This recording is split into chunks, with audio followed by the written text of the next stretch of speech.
Hello everyone, my name is Elijah David, minister of the 12th hour, apostolic Sagittarian congregation on time the 12th hour.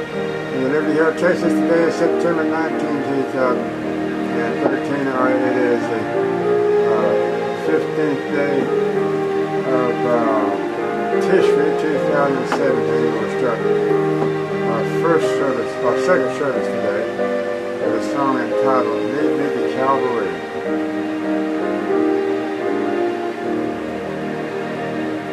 King of my life, I come thee now, thine shall the glory be. Lest I forget the thorn-crowned brow, lead me to Calvary. Lest I forget Gethsemane, lest I forget my agony, lest I forget thy love for me. Lead me to Calvary. Show me the tomb where thou wast laid, tenderly worn and well. Angels and robes of light array, harvest the whole gospel. Lest I forget Gethsemane, lest I forget thine agony, lest I forget thy love for me. Lead me to Calvary. Let me like Mary to the tomb, come with a gift to thee. Show to me now the empty tomb, lead me to Calvary. Lest I forget Gethsemane, lest I forget thine agony, lest I forget thy love for me. Lead me to Calvary. May I be willing, Yahweh, to bear daily my cross for thee, even the cup of grief to share. Thou hast gone all for me.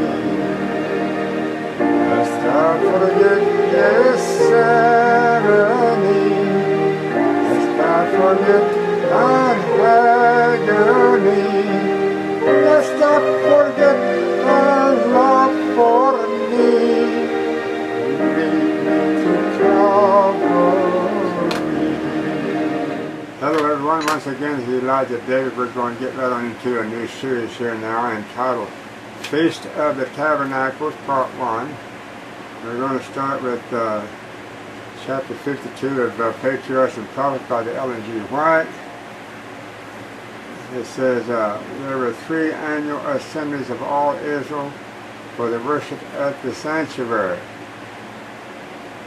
Shiloh was for a time the place of these gatherings, but Jerusalem afterward became the center of the nation's worship, and here the tribes convened for the solemn feast.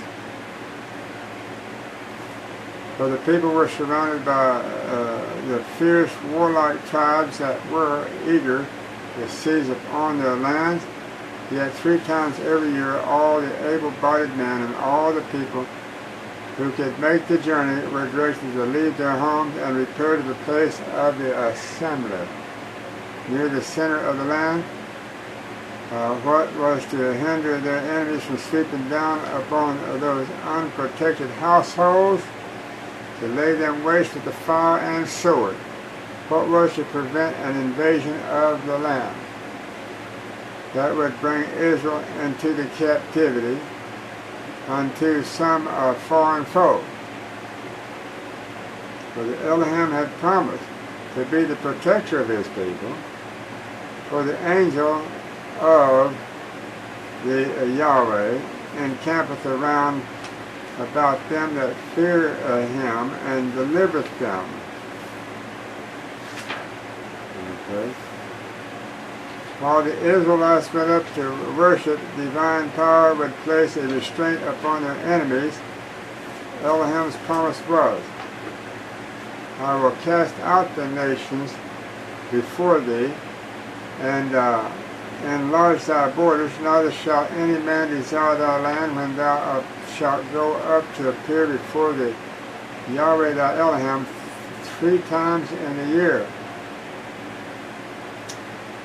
For the first of these festivals, the Passover, the Feast of the Unleavened Bread, occurred in Abib, the first month of the Jewish year, corresponding unto the last of the March and the beginning of the April.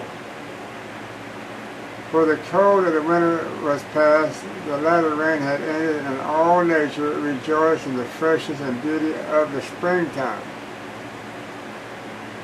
For the grass was green on the hills and valleys, and the wildflowers everywhere brightened the fields. For the moon, and now approaching the full, made the evenings delightful.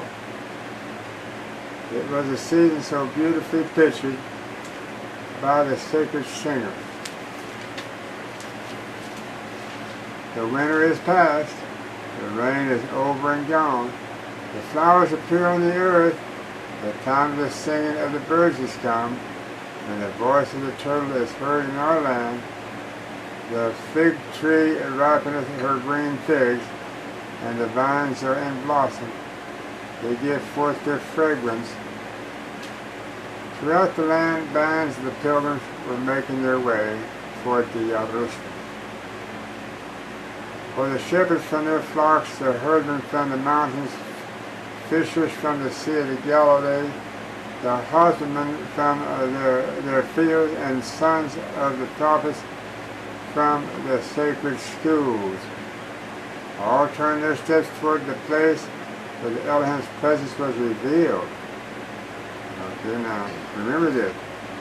It's the place where Yahweh's presence is revealed. That's where you want to head to on these appointed times. For they journeyed by the short stages, for the many went on the foot. For the caravans were constantly receiving accessions, and often became very large before reaching the holy city. Nature's gladness awakened joy in the hearts of the Israel, and gratitude unto the giver of all good. For the grand Hebrew psalms were chanted, exalted the glory and majesty of the Yahweh, actually of the Yahshua. At the sound of the signal trumpet with the music of the cymbal, the chorus of the thanksgiving arose, swelled by the hundreds of voices. I was glad when they said unto me, let us go unto the house of the Yahshua. Our feet shall stand within thy gates, O Jerusalem. Whether the tribes go up, even the tribes of the Yahshua.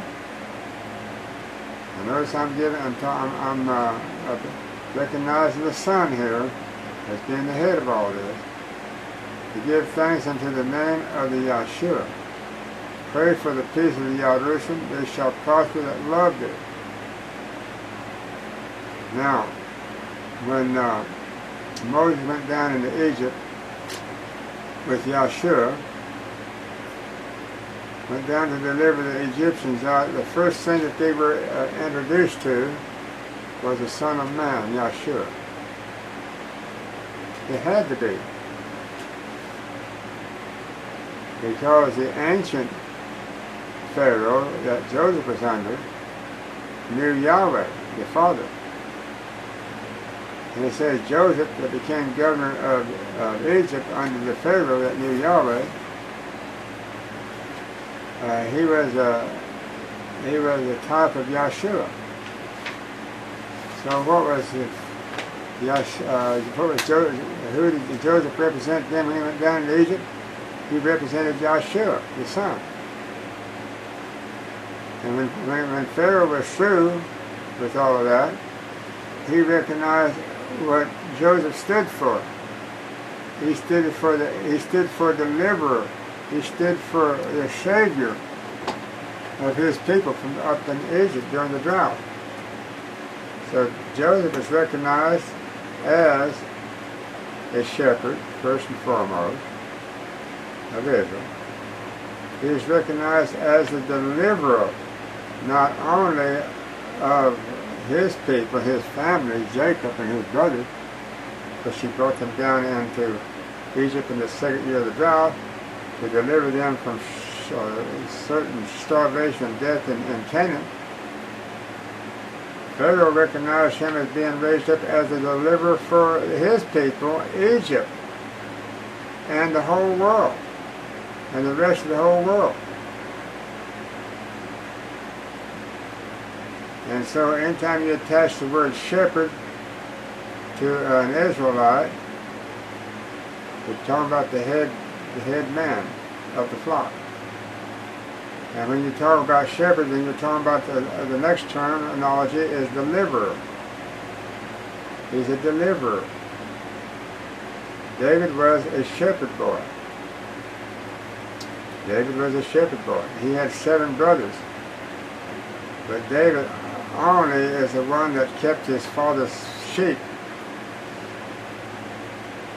Now these sheep belong to David's family. He had a vested interest in them. You lose one sheep, you lose money. That's how they made their living. But if they were not David's sheep, his father's sheep, that he had a vested interest in, he might, when he see the lion and the bear coming like he did, he might have let them go ahead and take a lamb out of the flock.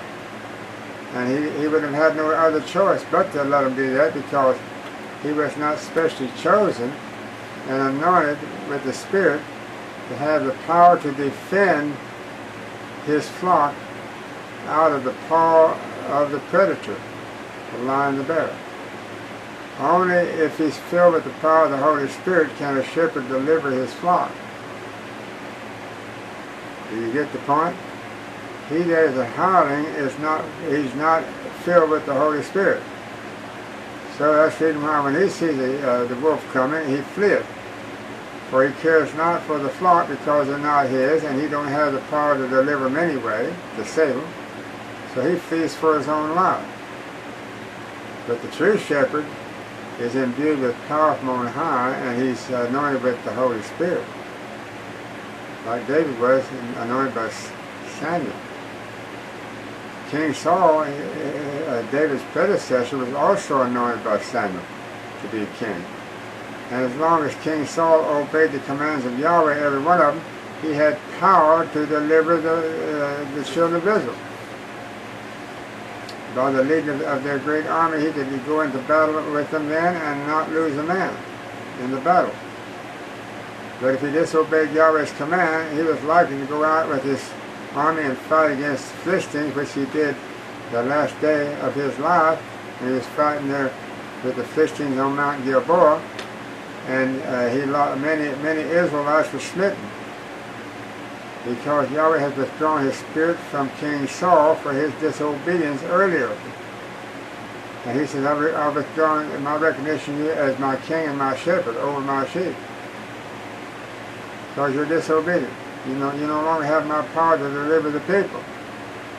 And Saul proved it going into battle and suffering a sore defeat, and then committing suicide and killing himself. Let us go on. We're on page 538, Patriarchs and Prophets. We're on the subject of the Feast of Tabernacles, part 1. Also they saw around them the hills where the heathen had been wont to kindle their altar fires. The children of Israel sang, Shall I lift up mine eyes to the hills? Whence should my help come? My help cometh from the Yahweh Elohim, or actually, which made heaven and earth. Well now, Yahshua is a co-creator of the heaven and the earth. I say of the heaven. Yahshua was created in heaven. So I don't know how you can be co-creator of the heaven. So we're talking about Yahweh here. So when we say my help's coming from the Yahweh, that's the Father, which made the heaven and the earth. And we know he made the earth and everything on this planet by his son Yahshua. And it says, and everything that was created by his son Yahshua, and there was not anything created that was not created by his son. So he's talking about his son as the beginning of the creation of this earth, for this earth, and everything created on this earth. That's what he's talking about. There was not anything created on this earth that was not created. Yahshua helped him create every living thing, everything about this earth. But Yahshua didn't help him create heaven. Yahweh the Father created heaven all by himself. When he brought forth Yahshua as his only begotten and there in heaven. Okay. Now, we know that Lucifer and his angels were created. Well, we know that by now we know that if Yahweh created the heavens by himself, because Yahshua wasn't there when Yahweh first created the heavens. He had to create a home. He had to create a place to live, and then he created his son, and then all the angels. Okay. So he says now, they that trust in Yahweh are as the Mount Zion, which cannot be moved. What Mount Zion is it that they cannot be moved? Now, in our day, since 1844, we've had 3 Mount Zions classification. And they were classified as Mount Bashan, Mount Carmel, and Mount Gilead. Those were the daughters of Mount Zion. So the Mount Zion begins with Advent in 1844, and then you'd have to say Mount Zion at the 10th hour, 7-day Advent. And then when the second feeding pasture came along, Mount Carmel, you'd have to say then Mount Carmel also in the 10th hour. Okay. But when it comes to 1970 and you had Mount Gilead, the third feeding pasture, then you have to say Mount Zion at the 11th hour. And V.T. Hollis wrote a tract called Mount Zion at the 11th hour. Okay. And he was talking about the future Mount Zion that was to come after him. He called the 11th hour the last hour, so he was actually talking about Mount Zion at the 12th hour. But providence and inspiration held their hand on it and caused him to write it correctly by saying Mount Zion at the 11th hour is your next Mount Zion. Because the first 2 Mount Zions were in the 10th hour, Mount Bashan and Mount Carmel. Okay. So now, when it says, they that trust in the Yahshua, now we're back to this Yahshua again. He's a new shepherd that has been sent and introduced to them. Now those that trust in him and believe what he tells them, when he says, I come from the Father, I and my Father are one, if you've seen me, you've seen the Father, etc., etc. So when they learn to come to trust him because of the mighty works he displayed, and the miracles he performed in every way, raising the dead and healing the sick like he did, and the lepers especially, then the people had reason then to trust in him as the true Messiah. Because they had already heard before that the true Messiah was to come. Okay. So now he's come and he's proved himself, and now they have come to learn to trust in the Yahshua. First they trusted in the Father from the very beginning. But whenever he sent his Son and he performed all those miracles in the Father's name, then they come to trust in Yahshua, the Son, as well. Then Yahshua was able then to teach them many wonderful things about his relationship to the Father and heaven and how it all goes together from that point on. So it says, they that trust in the Yahshua are as the Mount Zion in our day at the 12th hour. Because we're the only Mount Zion since 1844 that has come forward to trust in the Yahshua and for who he really is and what he stood for and what he stands for in the Antichrist. Okay, so those that trust in the Yahshua are as the Mount Zion at the 12th hour, which cannot be moved but abideth forever. So we got this right. Mount Zion at the 11th hour did not abide forever. Mount Zion in the 10th hour did not abide forever. It was incomplete. It was in the time period of all the 666. One short of having all the complete doctrine or sit-up. The 7 doctrines restored. They only had 6. You have to have 7 to restore the sanctuary back to his rightful complete order. Okay, as the mountains are round about the Jerusalem, so the Yahshua is round about his people through the Spirit, from this time forth and forevermore. Okay. Surmounting the hills in the view of the holy city. This is Jerusalem, the holy city. Why is it called holy city? Because it's anointed. It has gates around it. Only those that are clean can come in. Those that are holy can only come in and worship. Those that are unclean cannot come through those gates. It says, "O Judah, keep thy solemn feast, perform thy vows, so the wicked shall no longer pass through thee. He is utterly cut off." So once Judah comes to purification, then they automatically raise up this wall around Jerusalem. It's a holy city because the people are holy. That's what makes the city holy, because the people are holy. For they looked with reverent awe upon the throngs of the worshippers wending their way unto the temple. For they saw the smoke of the incense ascending, and as they heard the trumpets of the Levites heralding the sacred service, they caught the inspiration of the hour and sung, "Great is the Yahshua, and greatly to be praised in the city of our Yahweh Elohim, in the mountain of his holiness, beautiful for the situation, for the joy of the whole earth is in the Mount Zion at the 12th hour today, on the sides of the north, the city of the great king." Okay. "Peace be within thy walls, and prosperity within thy palaces. Open unto me the gates of the righteousness. I will go into them, and I will praise the Yahshua. I will pay my vows unto the Yahshua, now in the presence of all his people. In the courts of the Yahshua's house, in the midst of thee, O Jerusalem, praise ye Yahweh."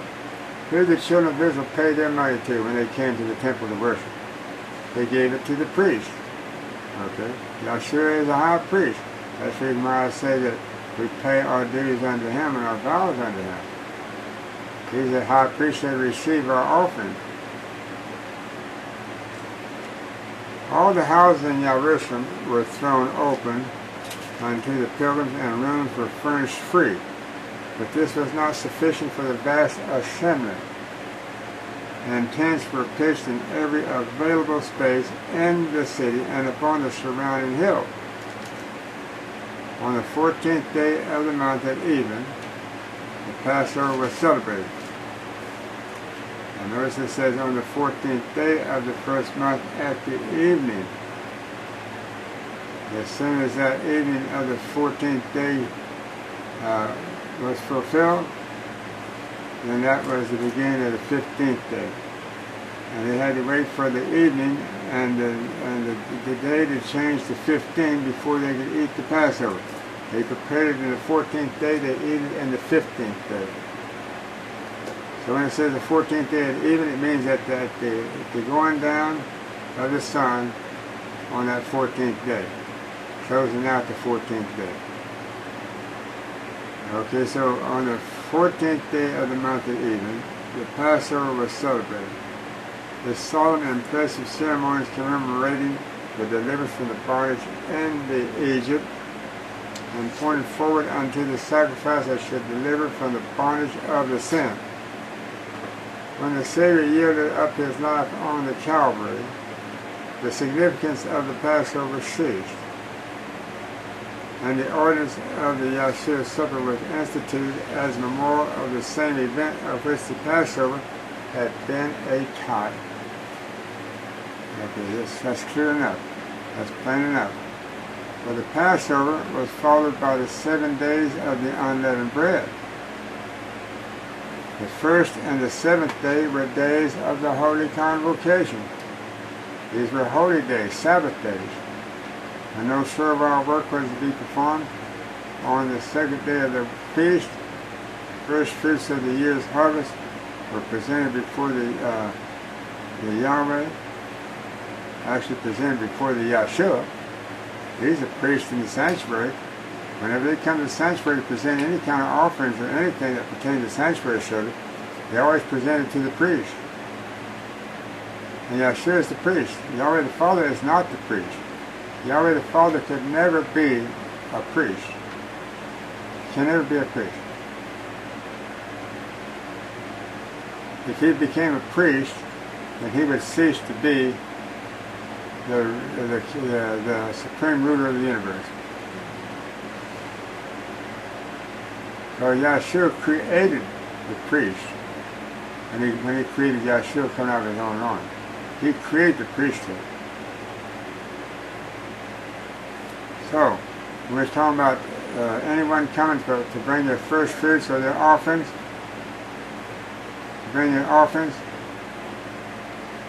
to the sanctuary, they always brought it to the priest. Okay. So when it says they can present they were presented before the Elohim, right, before the Yahshua, the priest of the sanctuary. They were the priest of the sanctuary in the Old Testament was a type of Yahshua as the priest of the sanctuary in the New Testament. Barley was the earliest grain in the Palestine, and at the opening of the feast it was beginning to ripen. A sheaf of this grain was waved by the priest before the altar of the Elohim as an acknowledgement that all was his. Not until this ceremony had been performed was the harvest to be gathered. Okay. So now a sheaf of this grain was waved by the priest before the altar of the Yahshua. Of course, Yahshua works, and that's where he works as a priest, in the sanctuary every day until the Day of Atonement. Is at the altar. At the altar of the incense, where the blood is sprinkled. As an acknowledgement that all was his. All belongs to Yahshua now. Not until this ceremony had been performed was the harvest to be gathered. 50 days from the offering of the first fruits came the Pentecost, called also the Feast of the Harvest and the Feast of the Weeks. As an expression of gratitude for the grain prepared as a food, 2 loaves baked with leaven were presented before the Yahshua. For the Pentecost occupied but one day, which is devoted for the religious services. In the 7th month came the Feast of the Tabernacles, or of the Ingathering. Okay, so now we're in the 15th, on the 15th day. Today is the first day of the Feast of Tabernacles. It's a holy day. We are gathered here at the Mount Zion in the 12th hour, at the 12th hour, here in the Liberty Hill, Texas. For this feast acknowledged Yahshua's bounty in the products of the orchard and the olive grove and the vineyard. It was a prime festal gathering of the year, for the land had yielded its increase. The harvest, plural, harvest. They had the harvest of the Pentecost, so the spring grain ripened for the Pentecost, for the summer. Then you had a harvest in the fall. You had 2 harvests a year in Israel. For the land had yielded its increase, for the harvest had been gathered into the granaries. The fruits, the oil, and the wine had been stored. The first fruits had been reserved, and now the people came with the tributes of the thanksgiving unto the Yahshua, who had thus richly blessed them. For this feast was to be preeminently an occasion of rejoicing, for it occurred just after the great day of the atonement that we had 5 days ago, when the assurance had been given that their iniquity should be remembered no more. At the feast of Elohim they now came before him for the acknowledging of his goodness and to praise him for his mercy. For the labor of the harvest being ended and the toils of the new year not yet begun, the people were free from care and could give themselves up into the sacred joyous influences of the hour. Though only the fathers and sons were commanded to appear at the feast, yet, so far as possible, all the household were to attend them. And under their hospitality, the servants, the Levites, the strangers, and the poor were made welcome. Now we're going to make a transition here. Alan DeLong is going to come and present to you the second half of this service.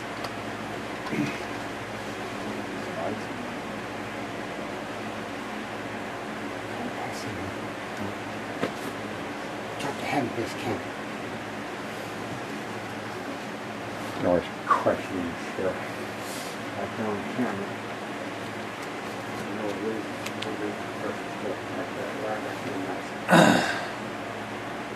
Like the Passover, the Feast of Tabernacles was commemorated in memory of their pilgrim life in the wilderness. People were now to leave their houses and dwell in booths or arbors formed from the green branches of goodly trees, branches of palm trees, and the boughs of thick trees and willows of the brook. The first day was Holy Convocation, and to the 7 days of the feast, the 8th day was added, which was observed in like manner.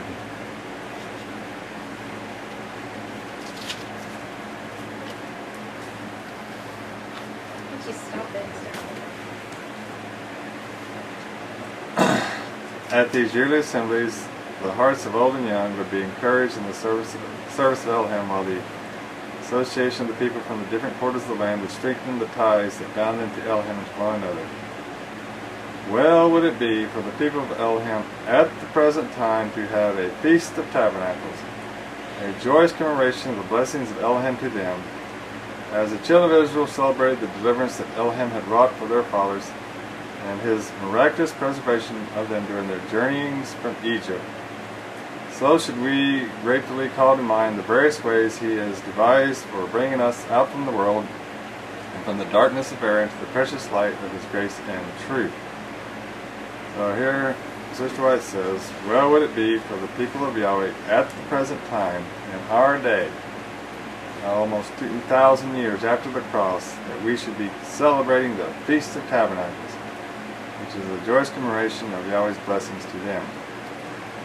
So, why don't the Adventists do that? Why don't they keep the Feast of Tabernacles?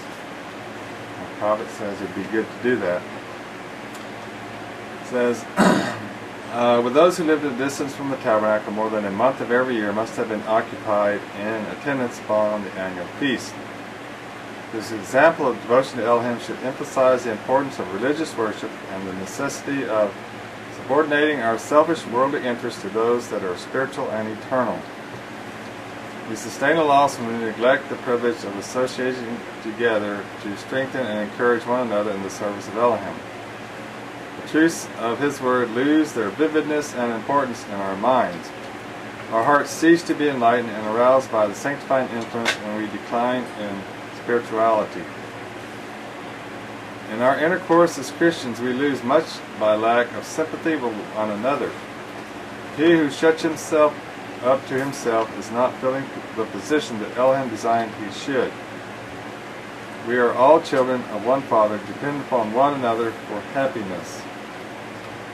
The claims of Elohim and of humanity are upon us It is the proper cultivation of the social elements of our nature that brings us into sympathy with our brethren and affords us happiness in our efforts to bless others.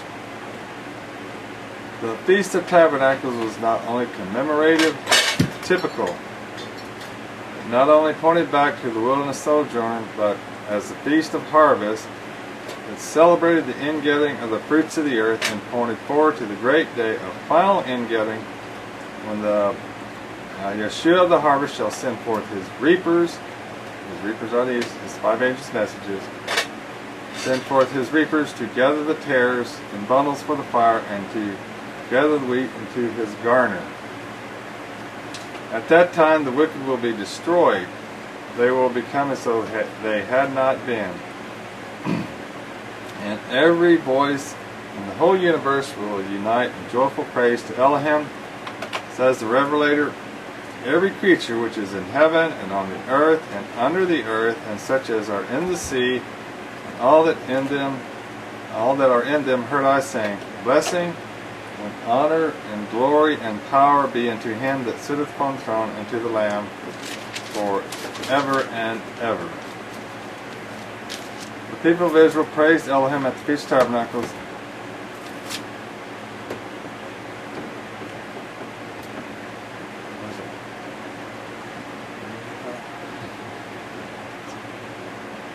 Alright.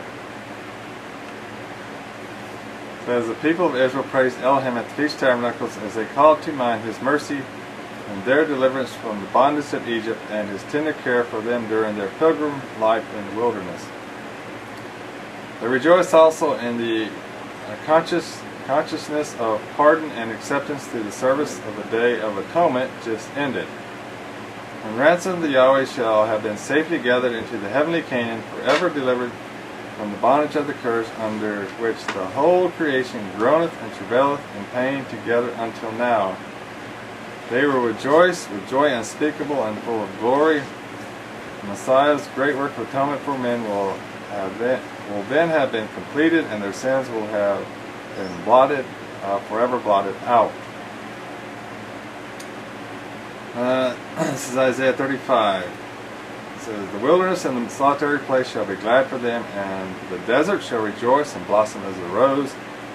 It shall blossom abundantly and rejoice even with joy and singing. The glory of Lebanon shall be given unto it, the excellency of Carmel and Sharon. They shall see the glory of the Yahweh and the excellency of our Elohim. Then the eyes of the blind shall be opened, and the ears of the deaf shall be unstopped. Then shall the lame man leap as an hart, and the tongue of the dumb sing. For in the wilderness shall waters break out, and streams in the desert, and the parched ground shall become a pool, and the thirsty land springs of water. And an highway shall be there, and a way, and it shall be called the way of holiness. The unclean shall not pass over it. But it shall be for those, the wayfaring men, though fools, shall not err therein. No lion shall be there, nor any ravenous beast shall go up thereon. It shall not be found there. But the redeemed shall walk there. And the ransom of the Yahweh shall return, and come to Zion with songs and everlasting joy upon their heads. They shall obtain joy and gladness, and sorrow and sighing shall flee away.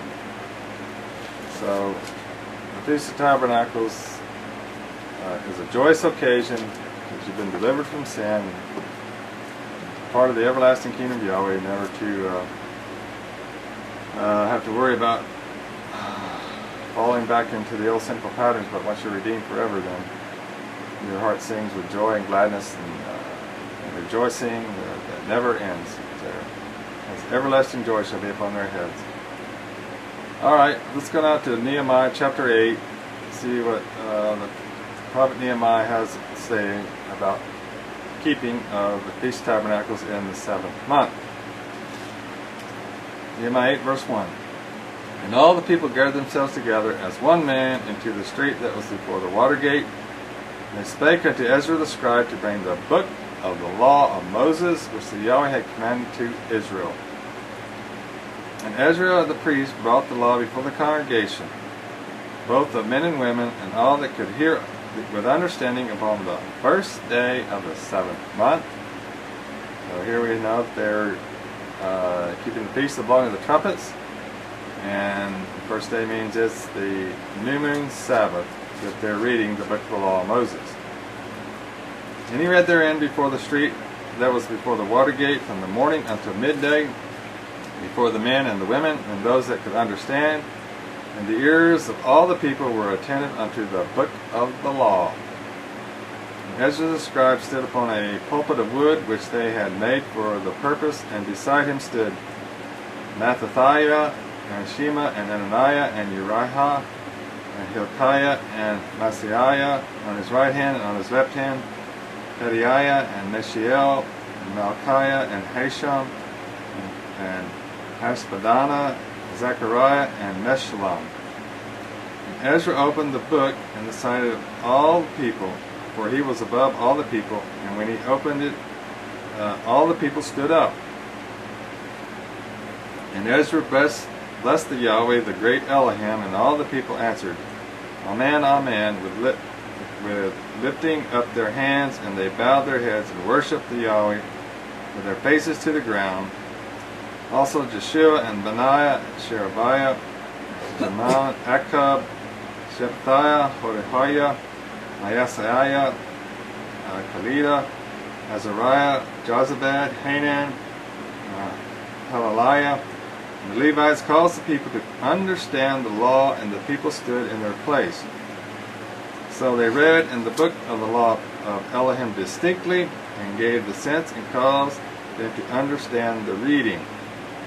So here we find in Nehemiah 8:1 that they spake unto the Ezra the scribe to bring the book of the law of Moses. And then we come now to verse 8, and it says they read in the book of the law of Elohim distinctly.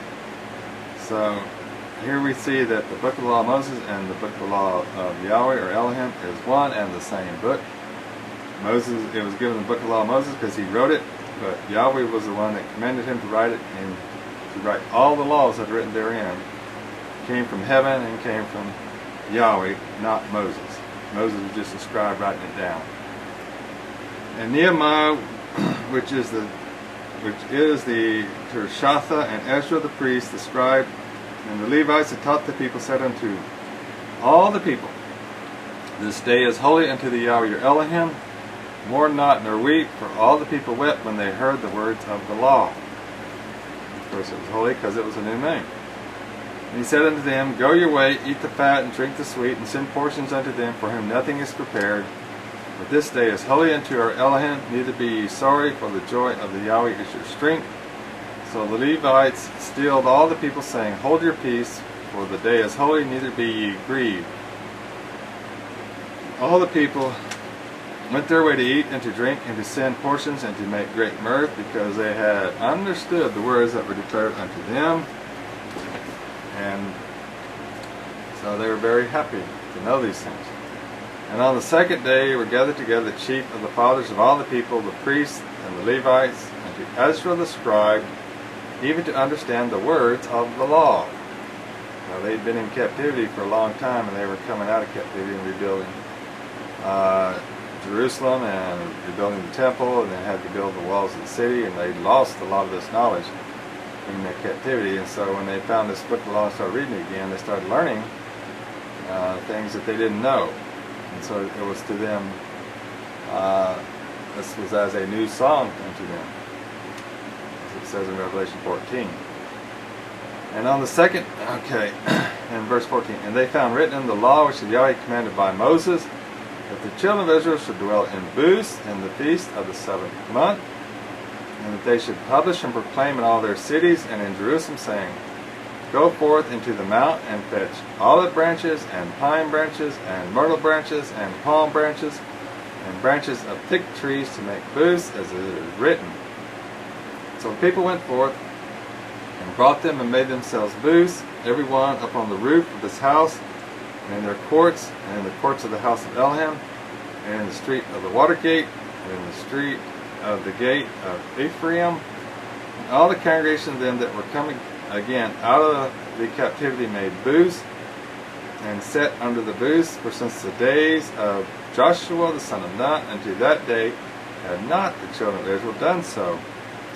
And there was very great gladness Also, day by day, from the first day until the last day, he read in the book of the law of Elohim. He kept the feast 7 days, and on the 8th day was the solemn assembly according unto the manner. So here Ezra is reading the book of the law of Elohim about dwelling in booths and keeping the feast for 7 days. And the 8th day was the solemn assembly. So, what book was Ezra reading to learn all these things?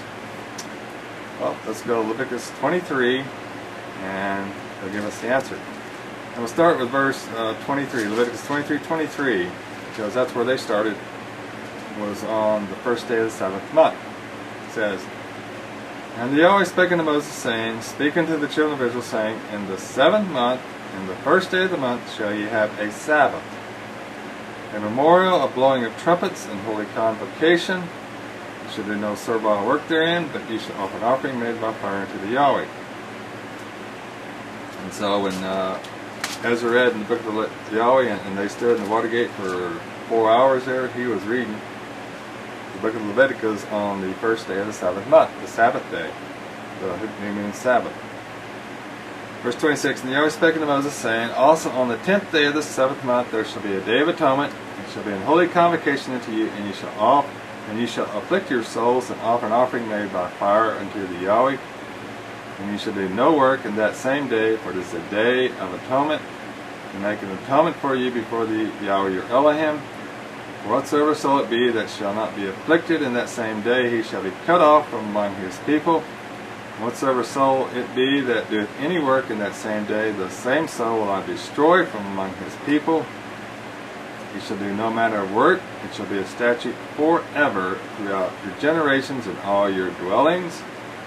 Well, that's why we keep these feasts today, because they're statutes forever. They never came to an end. They continued right on past the cross all the way down to even the last generation of Israel, and they'll even go 1,000 generations into eternity. Verse 32, It shall be unto you a Sabbath of rest, and you shall afflict your souls in the 9th day of the month at even. From even unto even shall you celebrate your Sabbath. So, here's the law for the Sabbath celebration, from going down on the sun from one day, the previous day, the 9th day, even to the going down of the sun on the 10th day. The 24-hour period is a holy day, from sundown to sundown.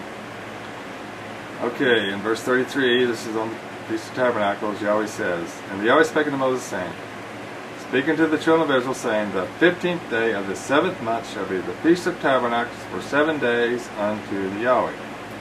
And that's exactly what today is. Today is the 15th day of the 7th month. So today we are keeping this feast, the Feast of Tabernacles, because it is a statute forever throughout the generations of Israel. On the first day shall be an holy convocation. You shall do no servile work therein. So today is a holy day. 7 days you shall offer an offering made by fire unto the Yahweh. On the 8th day shall be an holy convocation unto you. You shall offer an offering made by fire unto the Yahweh. It is a solemn assembly, and you shall do no servile work therein. So for 8 days we're to keep this Feast of Tabernacles. These are the feasts of the Yahweh which you shall proclaim to be holy convocations, to offer an offering made by fire unto the Yahweh, a burnt offering, a meat offering, a sacrifice, and drink offerings, everything upon his day. Beside the Sabbaths of the Yahweh, and beside your gifts, and beside all your vows, and beside all your freewill offerings which you give unto the Yahweh. Also, in the 15th day of the 7th month, when ye have gathered in the fruit of the land, you shall keep a feast unto the Yahweh 7 days. On the first day shall be a Sabbath, on the 8th day shall be a Sabbath. So, first and last days, the Feast of Tabernacles are Sabbath days, just as they are during the Feast of Unleavened Bread. The first and last days are Sabbath days, and the 8th day, or the last day of the feast, is called a solemn assembly, where he sanctifies his congregation. And here's where Ezra was reading in verse 40 about the tree branches. And ye shall take you on the first day the boughs of goodly trees, branches of palm trees, and the boughs of thick trees, and willows of the brook. And ye shall rejoice before the Yahweh your Elohim 7 days. And ye shall keep it a feast unto the Yahweh 7 days in the year. It shall be a statute forever. In your generations ye shall celebrate it in the 7th month. So Even there's a prophecy about in Zechariah shows that we're to keep that feast here in the latter days of this earth's history. And then what are they to do? They says, you shall dwell in booths 7 days. All that are Israelites born shall dwell in booths, that your generations may know that I made the children of Israel to dwell in booths when I brought them out of the land of Egypt. I'm the Yahweh your Elohim. And Moses declared unto the children of Israel the feast of the Yahweh. And so all these feasts here recorded in Leviticus 23. Why were they made to dwell in booths to celebrate the Feast of Tabernacles? Because they had to dwell in tents for 40 years during their wilderness wandering. And Yahweh had to take care of them there, so this was a commemoration of their wandering through the wilderness. Remember Yahweh's protection and blessings over them during that time. Alright, let's go now to the book of Zechariah, chapter 14, last book of Zechariah, and we'll start with verse 6. And it shall come to pass in that day that the light shall not be clear nor dark, but it shall be one day which shall be known to the Yahweh, not day nor night, but it shall come to pass that at evening time it shall be light. And it shall be in that day that living waters shall go out from Jerusalem, half of them toward the former sea, and half of them toward the hinder sea. In summer and in winter shall it be. So here we have living waters going out from Jerusalem. And if you go back to Zechariah 13 verse 1, it says, in that day there shall be a fountain open to the house of David, and to the inhabitants of Jerusalem for sin and for uncleanness. And it shall come to pass in that day, saith the Yahweh of hosts, I will cut off the names of the idols out of the land, and they shall no more be remembered, and also I will cause the prophets and the unclean spirits to pass out of the land, being the false prophets.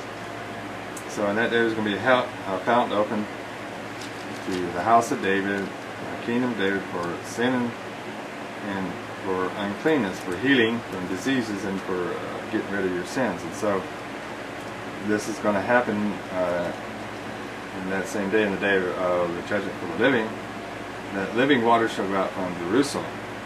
And these living waters will heal everything they come in contact with, as it says there also in Ezekiel 47. So we look forward to this taking place in our day. Verse 9, and the Yahweh shall be king, or the Yeshua shall be king over all the earth, and that day there shall be one Yeshua, and his name one. And all the land shall be turned as a plain from Geba to Ramon, south of Jerusalem, and it shall be lifted up and inhabited in her place, from Benjamin's gate unto the place of the first gate, unto the corner gate, and from the tower of Hananeel unto the king's wine presses. And men shall dwell in it, and there shall be no more utter destruction, but Jerusalem shall be safely inhabited. So that is what we look forward to. Jerusalem be a safe habitation. The wicked can't do nothing to you while you're there. And Yahweh Yeshua's protection is there, and He's the King. He's the King over all the earth in that day. And it says, verse 12, and this shall be the plague wherewith the Yahweh will smite all the people that have fought against Jerusalem. Their flesh shall consume away while they stand upon their feet, and their eyes shall consume away in their holes, and their tongue shall consume away in their mouth. So this is a pretty horrendous plague that's to come upon the wicked. And these are the ones that hate Yahweh, hate His people, hate and want to destroy Jerusalem, want to set up Satan's kingdom there, so to speak. But they can't do it, because Yahweh and His people will be there. And it shall come to pass in that day that a great tumult from the Yahweh shall be among them, and they shall lay hold every one on the hand of his neighbor, and his hand shall rise up against the hand of his neighbor. That's been happening in a lot of the Middle East countries today, with the Al-Qaeda in there fighting all these Libya and Syria, Egypt, and other places. You have a lot of bloodshed. With, neighbors killing his neighbor. You have Muslims and Christians and wackos over there that are fighting each other. So that's to be in this day when living waters go out from Jerusalem. Verse 14. And Judah also shall fight at Jerusalem. This is the house of David. Judah's house of David shall fight at Jerusalem. And the wealth of all the heathen round about shall be gathered together, gold and silver and apparel in great abundance. So there's going to be a great spoil taken of wealth of the heathen brought into the city of Jerusalem. And so shall be the plague of the horse, of the mule, of the camel, and of the ass, and of all the beasts that shall be in these tents as this plague. That's what in this plague it says. And it shall come to pass that everyone that is left, all the nations which came against Jerusalem, shall even go up from year to year to worship the King, the Yahweh or Yeshua of hosts, and to keep the Feast of Tabernacles. So what are they doing? Why are they keeping the Feast of Tabernacles? Because this law of Moses is still binding and enforced in this time of trouble in which it's come upon the whole world to try every man who he's going to serve Yahweh or serve the devil. So they're keeping the feast, those that serve Yahweh. And it shall be that whoso will not come up of all the families of the earth unto Jerusalem to worship the King, the Yahweh of hosts, even upon them shall be no rain. Drought. That's what's happening in Texas now. In a lot of places, a lot of big drought.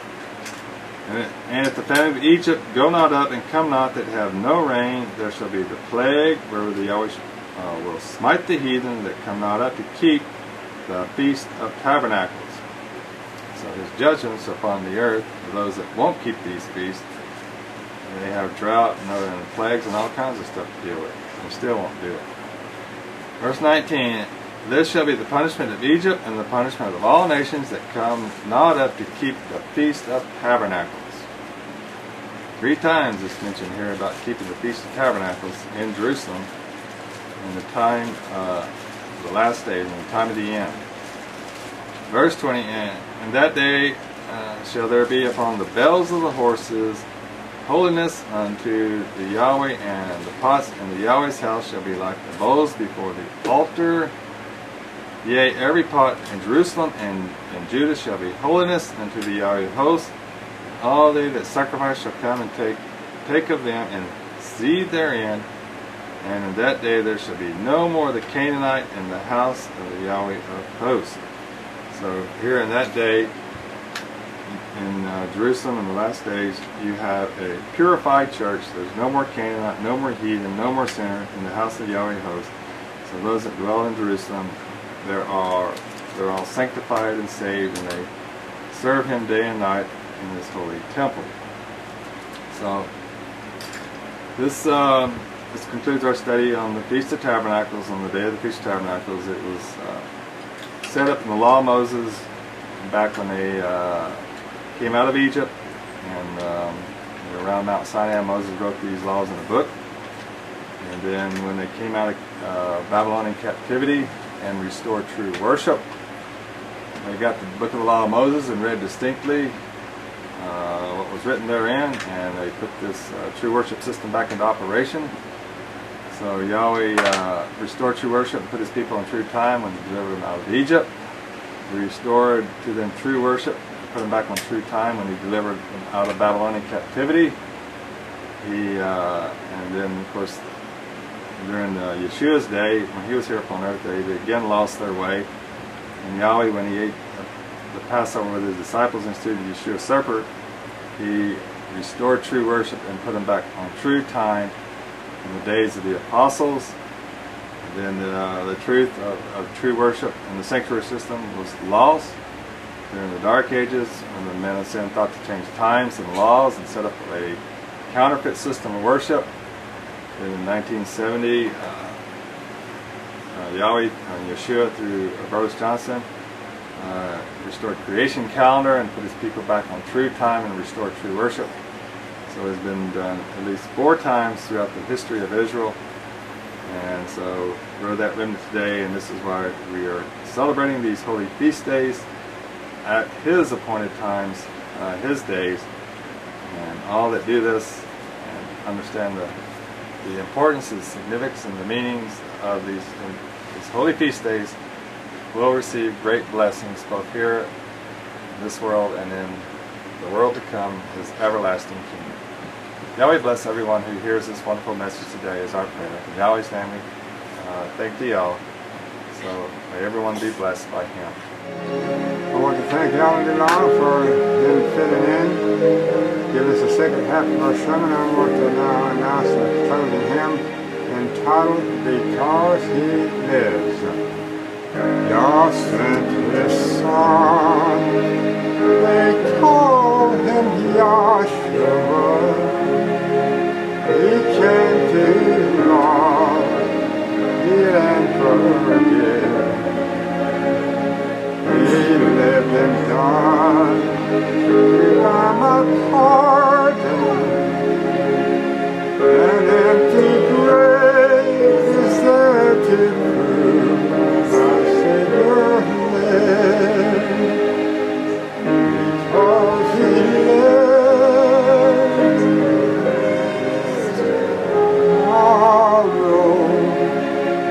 Because he lives, all fear is gone. Because I know he holds the future, and life is worth the living just because he lives. How sweet to hold a newborn baby and feel the pride and joy he gives. But greater still, the calm assurance, his chalk and face uncertain days, because he lives. Because he lives, I can face tomorrow. Because he lives, all fear is gone. Because I know he holds the future, and life is worth the living just because he lives. And then one day I'll cross the river, I'll fight last final war with him. And then as death is way to victory, I'll see the lights of glory, and I'll know he lives. Because he lives, I can face tomorrow. Because he lives, all fear is gone. Because I know he holds the future, and life is worth